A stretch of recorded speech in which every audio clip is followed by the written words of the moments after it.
Hey guys, and welcome back to The Graceful Tangle. I'm so excited to be back with you today. I'm Emmy Kate, a young but passionate knitter and crocheter. Thank you so much for joining me today.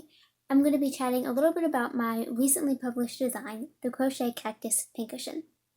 So this crochet pincushion released this past Wednesday, and I created this with the thought of it being useful but also cute and kind of a little decoration to have in your room or in your sewing room or wherever you would like to keep your pincushion.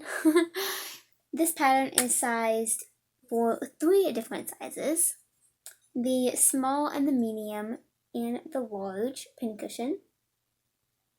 So you can see them all here. Kind of difficult to hold all of these at the same time.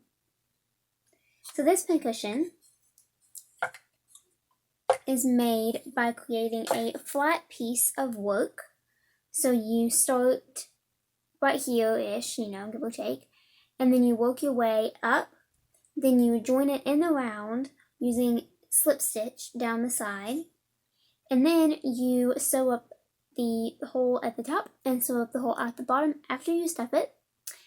And then you crochet a little flower just like this and sew it to the top as a cute little finishing touch. Lastly, you put pins in it, of course,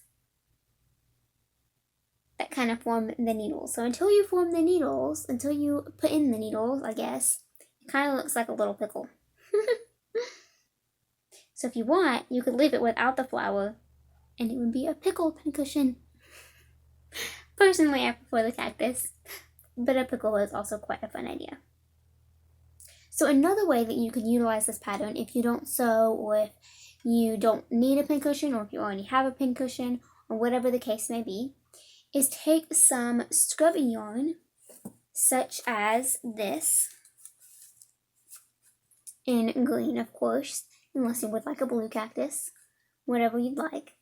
But anyway, so you would take this scrubby yarn, and to make it easier to work with, you could use a cotton along with it, or you could just hold it by itself. I personally find this yarn a little bit hard to work with. So I would hold a cotton with it, or maybe the strand of embroidery floss, just something to give it a little bit more structure. But anyway, so you can follow the pattern as it is written in whichever size you choose. Make the cactus, and then stuff it with tulle instead of stuffing, and make it into a cactus scrubby. So that is not my original idea. I know a blog called Whistle and Ivy. I will link to it in the description box below. But she actually has a pattern for a crochet cactus scrubby free on her blog. So you can check that out, or you can follow this pattern, whichever you choose. Either way, I think it's a great idea and would be super handy and super adorable to have in your kitchen. So anyway, this pattern released this past Wednesday, and like each pattern that I release, for the first week it is available for free on Ravelry. So if you use the code CACTI, all caps, CACTI, in the coupon box at checkout, you can get this pattern for free. So unfortunately, I'm not able to do that on Etsy, but I try to make the price affordable anyway, so that anybody can make this.